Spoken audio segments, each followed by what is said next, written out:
human resources as an example, just thinking through the processes using the lean, I was able to cut down the way I did my testing and saved copying. It may only be for one test, a few copies of, well, I say a few copies, but 70 copies of a test booklet that's 13 pages long. When you add that up, you can't really put it down on a piece of paper, but it saves not only time, but it saves money on the copying. And that was just a small little segment of thinking through the lean process and going, what can I do? And that was one component, and I probably saved probably hundreds of dollars.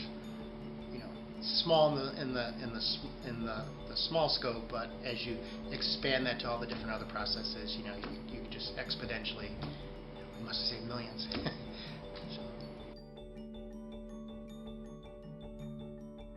We don't do a lot of physical moving things around. Our process is more of a logical process than a physical process. But you apply the lean concept of process improvement in a logical fashion, and physically, I guess, where you store data, where you store information in the system, make it a logical flow, make it easier to find, and as I say, keep it close to you.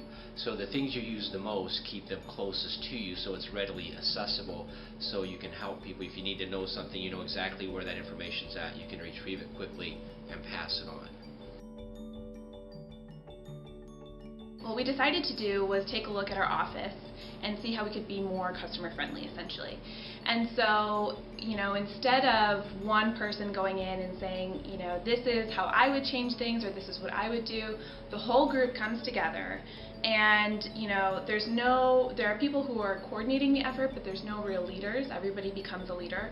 And we went through and we said, okay, here's what lean tells us to take a look at. So things like red tagging, frequency of use, customer use, things like that. And so we can use those terms in order to look at our process instead of, just one person wanting to kind of take control and change things or make it, how they would rather do it themselves.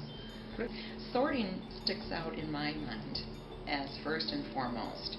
That to me is the basic step of where to start, whether it be at work or whether it be at your home and your personal life. Especially with being in human resources, there's so many different processes and so many different things that are going on all at the same time.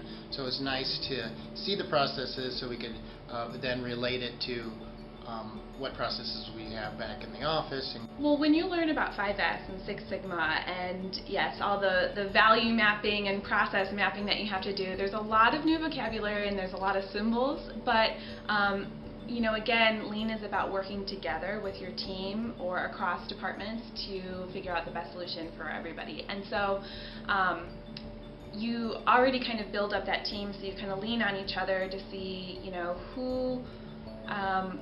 who can tell me about what 5S means, and then who can show me what 5S means. The amazing thing was that at first it seemed like a very simple task to just identify a process and go through the steps and figure out where things were being value added or not, but within the first 2 hours of the full day session we realized that the problem went much deeper than we originally thought. It was very, very, very complex to actually try and go through and solve these things. So.